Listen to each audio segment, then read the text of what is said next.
Assalamualaikum warahmatullahi wabarakatuh. Halo semuanya, perkenalkan namaku Anissa Rizky Ananda dengan NPM D1E023056. Kali ini aku mau membahas salah satu teori dalam teori komunikasi kontemporer, yaitu teori komunikasi konvergensi simbolik. Nah, langsung saja kita masuk ke pembahasannya. Nah, kemunculan dari simbolik convergence teori atau dalam bahasa Indonesia menjadi teori konvergensi simbolik diilhami dari riset Robert Bells mengenai komunikasi dalam kelompok-kelompok kecil. Pada penelitian yang dilakukan tahun 1950-an tersebut, Bells sebenarnya memfokuskan penyelidikannya pada perilaku kelompok, namun dalam proses tersebut, Bells menemukan kenyataan lain yang menarik minatnya, yakni adanya kecenderungan anggota-anggota kelompok menjadi dramatis dan berbagi cerita ketika kelompok mengalami ketegangan. Menurut Bells, cerita-cerita tersebut diantaranya meliputi lelucon, kisah, ritual, perumpamaan, atau permainan kata-kata yang memiliki fungsi penting dalam mengurangi ketegangan kelompok, bahkan mampu meningkatkan kesolidan kelompok. Robert Bells menyebutnya fenomena fantasy time yang muncul ketika individu menjadi tegang atau menjadi dramatis dan berbagi cerita. Lalu, Ernest Borman meminjam gagasan tersebut untuk direplikasi dalam tindakan retoritis masyarakat dalam skala yang lebih luas dari sekedar proses komunikasi kelompok-kelompok kecil. Penelitian Borman secara intensif sepanjang tahun 1970-an lantas bermuara pada munculnya teori konvergensi simbolik. Nah, pertama kali teori ini disampaikan oleh Ernest Borman dalam tulisannya yang bertajuk Fantasies and Rhetorical Fiction, The Rhetorical Criticism of Social Reality yang diterbitkan dalam Quarterly Journal of Speech tahun 1972. Borman juga menerbitkan ratusan artikel dan laporan yang menggunakan TKS sebagai landasan teoritisnya. Berikut Fantasy Time Analysis atau FTA sebagai metodenya dengan fokus pada konvisitas dan budaya kelompok, pengambilan keputusan dalam kelompok, penyanderaan, kartun politik, hingga kampanye politik. Tulisan Borman lainnya yang secara khusus membahas tentang teori konvergensi simbolik adalah Symbolic Convergence Theory, A Communication of Formulation yang dimuat dalam jurnal Communication tahun 1985. Nah, konsep dasar dari teori ini dalam artikel Borman yang berjudul Symbolic Convergence Theory, A Communication Formulation menyebutkan bahwa ada 3 aspek utama yang membentuk teori ini. Yang pertama itu ada penemuan dan penataan bentuk pola komunikasi yang berulang yang mengindikasikan munculnya kesadaran bersama dalam kelompok secara evolutif. Yang kedua, deskripsi tentang kecenderungan dinamis dalam sistem komunikasi yang menerangkan mengapa kesadaran kelompok muncul, berlanjut, menurun, dan pada akhirnya menghilang. Yang terakhir itu ada faktor-faktor yang menerangkan mengapa orang-orang terlibat dalam tindakan berbagai fantasi. Nah, selain 3 aspek utama tersebut, Borman juga menyebutkan 2 asumsi pokok yang mendasari teori konvergensi simbolik ini. Yang pertama adalah realitas yang diciptakan melalui komunikasi. Dalam hal ini, komunikasi dapat menciptakan realitas melalui pengaitan kata-kata yang digunakan dengan pengalaman hidup atau pengetahuan yang diperoleh. Kedua adalah makna individual terhadap simbol yang mengalami penyatuan atau konvergensi, sehingga menjadi realitas bersama. Realitas menurut teori ini dipandang sebagai susunan narasi atau cerita yang menerangkan bagaimana sesuatu harus dipercayai dan orang-orang yang terlibat di dalamnya. Nah, cerita tersebut awalnya dibincangkan dalam kelompok dan kemudian disebarkan ke dalam kelompok yang lebih luas atau masyarakat. Selain itu, Borman juga menyebutkan ada 6 asumsi epistemologis teori konvergensi simbolik. Yang pertama itu ada makna, emosi, dan motif bertindak yang pada isi pesan yang dinyatakan dengan jelas. Yang kedua ada realitas yang diciptakan secara simbolik. Yang ketiga ada rantai fantasi menciptakan konvergensi simbolik dalam bentuk dramatistik. Yang keempat, analisa tema fantasi adalah pokok dalam menangkap realitas simbolik. Yang kelima, tema fantasi dapat terjadi dalam berbagai wacana yang dikembangkan. Dan yang keenam, terdapat 3 visi analog master, yaitu Rigiteus, sosial, dan pragmatik.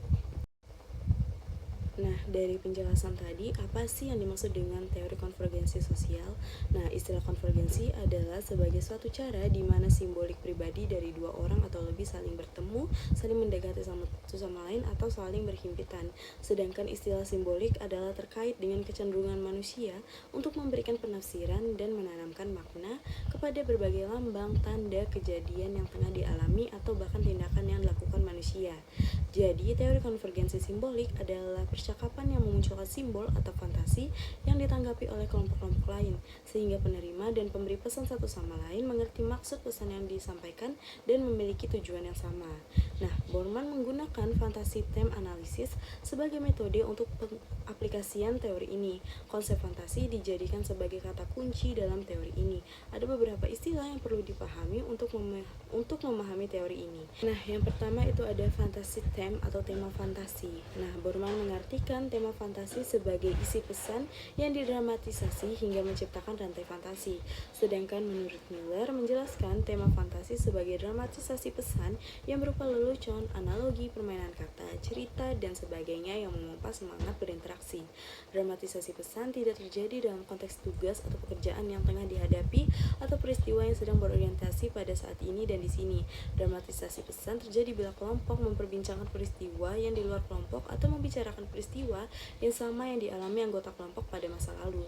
Dramatisasi pesan juga terjadi ketika anggota kelompok berbicara tentang hal-hal yang terkait dengan masa depan.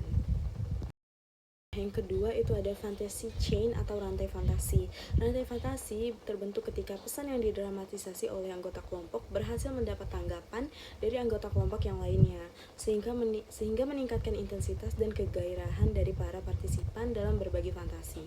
Rantai fantasi yang sudah terbentuk akan menciptakan konvergensi simbolik dan landasan penyatuan makna bersama. Nah, yang ketiga itu ada fantasi type atau tipe fantasi. Borman mengartikan tipe fantasi sebagai tema-tema fantasi yang berulang dan dibicarakan pada situasi yang lain, dengan karakter yang lain dan latar belakang yang lain, namun dalam alur cerita yang sama. Jika kerangka narasi sama tetapi tokoh karakter atau settingannya berbeda, maka tema tersebut dapat dikelompokkan dalam satu jenis fantasi yang sama. Sedangkan jika terdapat beberapa tema fantasi atau kerangka narasi yang berbeda, maka terdapat beberapa tipe fantasi. Menurut Renholm, tipe fantasi adalah kerangka narasi yang bersifat umum yang terkait dengan pertanyaan atau masalah tertentu. Mereka yang telah berinteraksi lama akan mengembangkan semacam simbolik cue atau penunjuk simbolis yang biasanya telah dipahami oleh bersama atau suatu anggota kelompok yang pada akhirnya akan menjadi inside joke dalam kelompok tersebut. Nah, yang terakhir itu ada rhetorical vision atau visi retoris. Tema fantasi yang telah berkembang dan melebar keluar dari kelompok yang mengembangkan fantasi tersebut pada awalnya akan berkembang menjadi visi retoris. Perkembangan fantasi tersebut akan menjadi fantasi masyarakat luas dan membentuk rhetorical community. Dalam setiap analisis fantasi atau visi retoris yang lebih luas, selalu terdapat 4 elemen pokok. Yang pertama itu ada tokoh-tokoh yang terlibat, yang kedua itu ada alur cerita, yang ketiga latar, dan keempat ada agen pembantu kebenaran cerita. Nah, itu tadi adalah 4 hal yang perlu dipahami dalam memahami teori konvergensi simbolik. Nah, selanjutnya itu ada tujuan dan fungsi dari teori ini. Tujuan dari teori konvergensi simbolik adalah berusaha menerangkan sebagaimana orang-orang secara kolektif membangun kesadaran simbolik bersama melalui suatu proses pertukaran pesan. Kesadaran simbolik yang terbangun dalam proses tersebut kemudian menyediakan semacam makna, emosi, dan motif untuk bertindak bagi orang-orang yang terlibat di dalamnya. Adapun fungsi dari teori ini adalah untuk mengurangi ketegangan di dalam suatu kelompok, menguatkan ikatan emosional antara orang-orang yang terlibat di dalam suatu kelompok, dan membentuk rantai fantasi yang kohesif. Selain itu, fungsi lain dari teori ini adalah menganalisa interaksi yang terjadi di dalam skala kelompok kecil. Kelompok di sini dapat berupa kelompok sosial, kelompok tugas, atau kelompok dalam sebuah pergaulan. Nah, contoh dari penerapan teori konvergensi simbolik dalam kehidupan sehari-hari itu misalnya dalam sebuah kelompok ada salah satu anggota yang mengatakan Twitter, maka salah satu anggota lainnya juga merespon dan mengatakan kayak, ih kemarin ada yang follow Twitter aku loh, dan teman-teman lainnya pun terus merespon terus menerus, sehingga itu yang dinamakan rantai fantasi. Namun Apabila ada salah satu teman mereka yang tidak memiliki akun Twitter, maka tidak akan menimbulkan respon yang sama, karena tidak memiliki kesamaan makna yang bisa saling dimengerti dan tidak terjadi rantai fantasi. Nah, fantasi yang ditanggapi secara positif akan membuat rantai fantasi. Contoh lainnya, tadi si Ira berkata tentang pacar. Tiba-tiba teman yang lain bercerita kalau dia baru saja membeli hadiah ulang tahun untuk pacarnya. Dan cerita itu akan terus berantai. Ini mengubah suasana kerja yang serius menjadi lebih energik dan positif.